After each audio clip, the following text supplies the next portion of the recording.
So Jamie, great to speak to you again from Texas. Sure.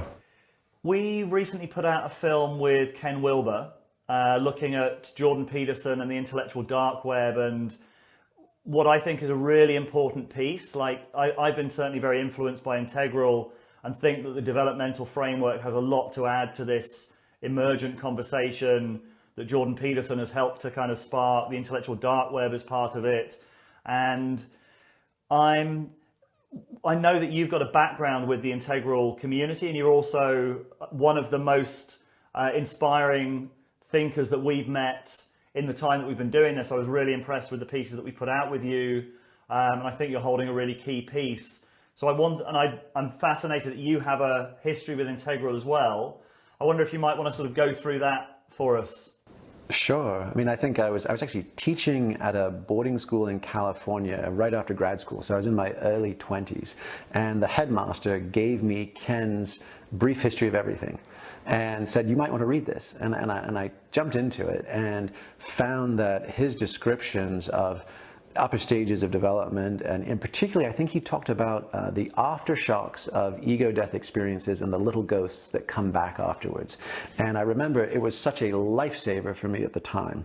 And then dived in that book, and I think it was probably the densest thing I'd ever read for fun, not actually assigned.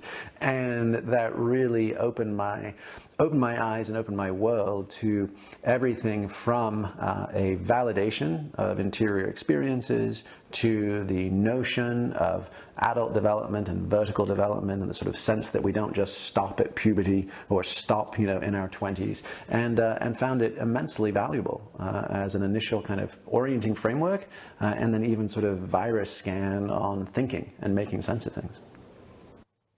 And then you went a bit more deeply into it as well, I think.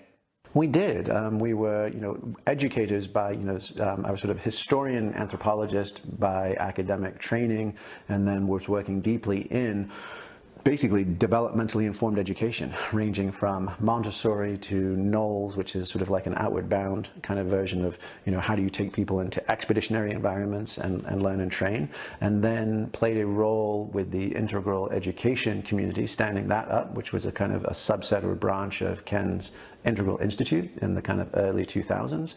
And then as a result of that work, was actually recruited by one of only two sort of truly integral management consulting firms, and then went into the corporate space along with John Mackey, who was the founder of Whole Foods, who started the conscious capitalism movement. And we worked within the Young Presidents Organization, which is a global organization of business leaders it's quite powerful. They control about $9 trillion in global market cap. And we conducted a series of experiments over the better part of a decade on how do you bring integrally informed development, leadership, organization, and communication into high growth businesses and help the capitalists become a little more conscious. So it's been a wild ride and a fun experiment. Disciplines. But the folks that felt like they were walking the territory, I'm not sure Integral actually woke anybody up. So point one. In the same way the critique of Christ is he made Christians, not Christ. Buddha made Buddhists, not Buddhas. Bruce Lee didn't make another Bruce Lee. So Lineage is a son of a bitch.